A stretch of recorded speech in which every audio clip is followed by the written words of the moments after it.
Hospital एक ऐसी जगह जहां हम प्रॉब्लम के टाइम ये सोच कर जाते हैं कि डॉक्टर कुछ ना कुछ इलाज जरूर कर देंगे, लेकिन एक हॉस्पिटल किसी डॉक्टर के लिए भूतिया जगह बन सकता है, ये किसने सोचा होगा।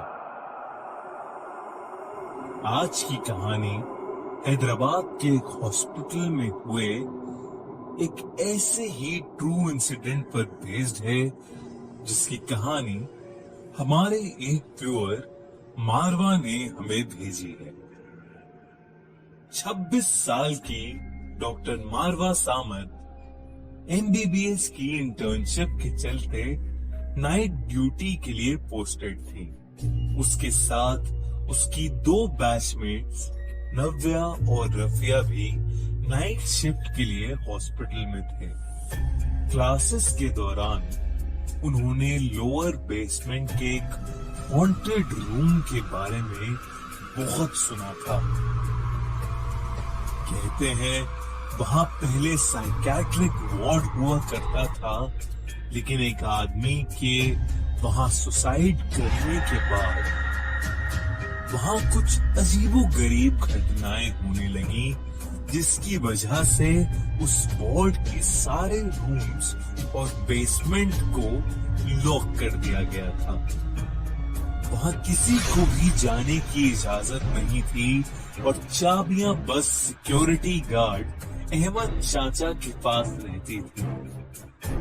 मारवा, नव्या और रफिया तीनों भी अभी यंग इंटर्न्स थे और डिलिजेंटली पढ़ाई के साथ साथ कुछ न कुछ शरारत भी करते रहते थे। उस रात हॉस्पिटल में ज्यादा पेशेंट्स नहीं थे, तो उन्होंने सोचा क्यों ना आज लोअर बेसमेंट जाकर उस जगह की तफ्तीश की जाए।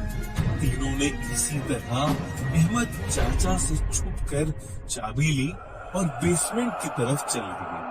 सीढ़ियों तक पहुंचते ही एकदम अंधेरा देख नव्या घबरा गई और उसने सबको वापस चलने के लिए कहा, लेकिन कोई नहीं माना। जैसे जैसे वो सीढ़ियां उतर रहे थे, नव्या की घबराहट बढ़ती जा रही थी, लेकिन उसे कोई डरपोक न समझे, ये सोचकर उसने कुछ नहीं कहा। उस लंबे से कॉरिडोर के एक रूम की लाइट्स फ्लिकर कर रही थी। तीनों घबराते हुए रूम तक पहुंचे। हर तरफ वो जगह बंद होने के बावजूद उस कमरे के आसपास बहुत जोरों से हवा चल रही थी।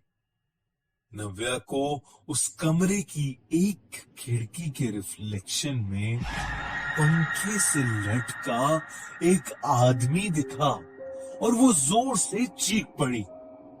उसके चीखते ही मानो वो आदमी गायब हो गया।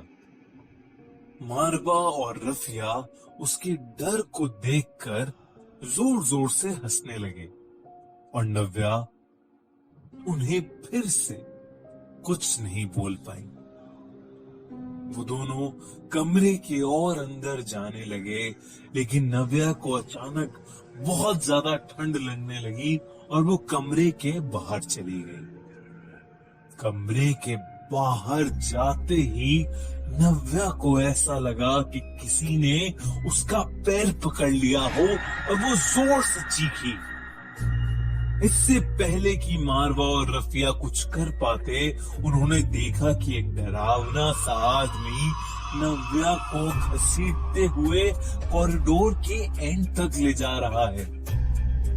वो नव्या की तरफ भागी, लेकिन उस रूम का दरवाजा बंद हो गया और मारवा और रफिया उस रूम से बाहर नहीं निकल पा रहे थे। अचानक सारी लाइट्स बंद हो गई। उन्होंने वापस दरवाजा खोलने का ट्राई किया तो वो आसानी से खुल गया। बेसमेंट में एकदम अंधेरा था और मारवा और रफिया को कुछ समझ नहीं आ रहा था। उन्होंने जब अपनी टॉर्च लाइट्स ऑन की तो उन्हें ऐसा लगा कि एक साया कॉरिडोर में घूम रहा है। दोनों उस साए के पास आते ही बहुत जोर से चीखे और बेसमेंट से भाग निकले। ऊपर जाते ही उन्होंने अहमद चाचा और कुछ लोगों की मदद से बेहोश नव्या को बेसमेंट से निकालकर ऊपर हॉस्पिटल के रूम में एडमिट किया। नव्या थोड़ी ठंडी पड़ी थी और कुछ कुछ बड़बड़ा रही थी। सारे सीनियर डॉक्टर्स ये देखकर शॉक्ड थे। किसी को कुछ समझ नहीं आ रहा था। नव्या उस रात से 6 महीने तक कोमा में थी। होश में आने के बाद उसने कभी भी उस रात के बारे में दोबारा बात नहीं की। मारवा और रफिया अपनी उस एक शरारत को आज तक रिग्रेट करते हैं।